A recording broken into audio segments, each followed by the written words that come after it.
বিধ্বস্ত চানমাৰীত বিদ্যুৎস্পৃষ্ট মহিলা মঙ্গলবাৰে পুৱা পথ অতিক্ৰমৰ সময়ত এই ভয়ংকৰ ঘটনা বহাগৰ বৰষুণে ধুৱাই নিয়া মহানগৰীত জনতাৰ দুৰ্যোগ মঙ্গলবাৰে এই পৰিস্থিতিৰ মাজতে চানমাৰীত বিদ্যুৎস্পৃষ্ট হল এগৰাকী মহিলা পথত পৰি আছিল নিৰ্মীয়মান উৰণ সেতুৰ তাঁৰ সেয়া যাতায়াতৰ পথ নাছিল কিন্তু বানে জুৰুলা কৰা চানমাৰীত বিকল্প পথ বিচাৰি সেইফালে আগবাঢ়িছিল মহিলাগৰাকী দুৰ্ভাগ্যজনকভাৱে তেওঁৰ হাত লাগিছিল পৰি থকা তাঁৰত প্ৰায় ৫ মিনিট পথতেই চটফটাই আছিল ৰমিলা দাসে এই বানপানীত চানমাৰী অৱস্থাত যিটো অৱস্থা হৈছে চানমাৰী এৰিয়াত বাকী এইবিলাকতো খালাপ আমাৰ কমপ্লিট ব্ৰিজৰ কাম কৰক মানুহো যাব লাগিব ব্ৰিজৰ কামো হ'ব লাগিব চাই দুইফালে বাউণ্ডাৰী দিয়ক লাইনৰ বস্তুবিলাক সিহঁতে ওপৰে ওপৰে ওলাই লৈ যাওক এতিয়া সেইটো এটা কথা দুটা কথা আমাৰ মানুহৰো ভুল আছে যিহেতুকে তেখেতসকলে এটা লাইনত দি দিছে সেইটো পাৰ হৈ আমি যাব নালাগে নহয় স্থানীয় ব্যৱসায়ীৰ তৎপৰতাত প্ৰাণ ৰক্ষা ৪৭ বছৰীয়া ৰমিলা দাসৰ জানিব পৰা মতে পুৱাই দৈনন্দিন কামৰ বাবে ওলাই গৈছিল মহিলাগৰাকী আৰু তেনেতে সংঘটিত হৈছিল এই দুৰ্ঘটনা সম্প্ৰতি জিএমচি চিকিৎসাধীন ৰমিলা দাস জিএমচি ইমাৰ্জেঞ্চিলৈকে আহিছে হয় ৰমিলা দাস তেওঁৰ নাম মহিলা এগৰাকী ৪৭ বছৰীয়া মহিলা এগৰাকী তেওঁৰ ইলেক্ট্ৰিফিকেশ্যন হৈছে চানমাৰীত হৈছে 9:30 হৈছে আৰু আমাৰ কেজুৱেলিত আহিছে তেওঁ বৰ্তমান ভাইটেল ষ্টেবল গোটেই ডিপিও ঠিকে আছে পালচো ঠিকে আছে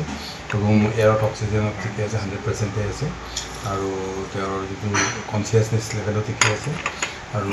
মাত্ৰ তেওঁ এটা কথা তেওঁ চুগাৰ পেচেণ্ট হয় কিজানি কাৰণ তেওঁৰ ব্লাড চুগাৰটো বহুত হাই আছে হয়তো এটা মানে চকতো হ'ব পাৰে এনেকুৱা কেতিয়াবা হয় গতিকে এইটো ৩০০তকৈ ওপৰত আছে গতিকে আমাৰ তত্ত্বাৱধানত আছে এতিয়া আৰু খুব এটা চিৰিয়াছ ইঞ্জুৰি নহয় এক কথাত ক'বলৈ গ'লে আপোনাৰ বাবে সুৰক্ষিত নহয় মহানগৰী এজাক বৰষুণতে বান বোকাময় পথ ছিগি থাকিব পৰা তাৰ আদিয়ে পদে পদে মাতিব পাৰে আপোনাৰ বাবে বিপদ ভিডিঅ' জাৰ্নেলিষ্ট অনুজৰ সহযোগত গুৱাহাটীৰ পৰা মাধুৰ্য শইকীয়াৰ report ND news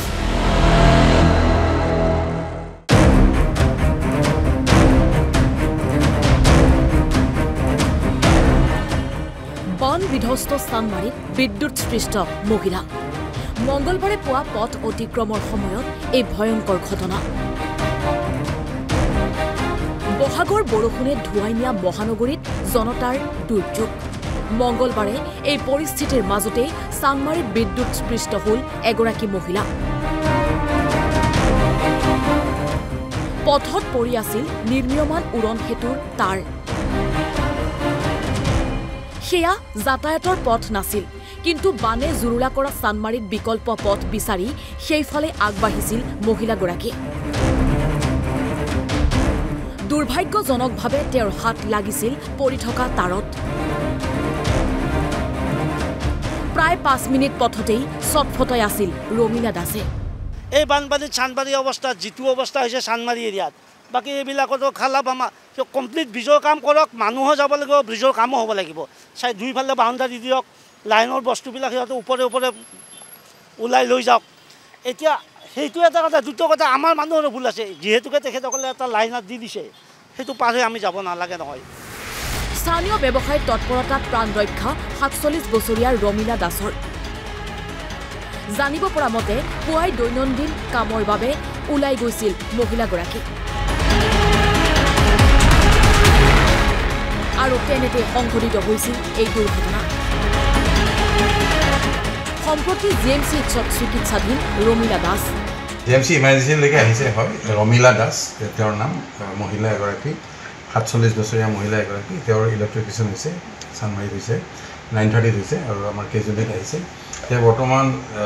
vital stable গোটেই ডিপিও ঠিকে আছে পালচো ঠিকে আছে ৰুম এয়াৰত অক্সিজেনত ঠিকে আছে 100% আছে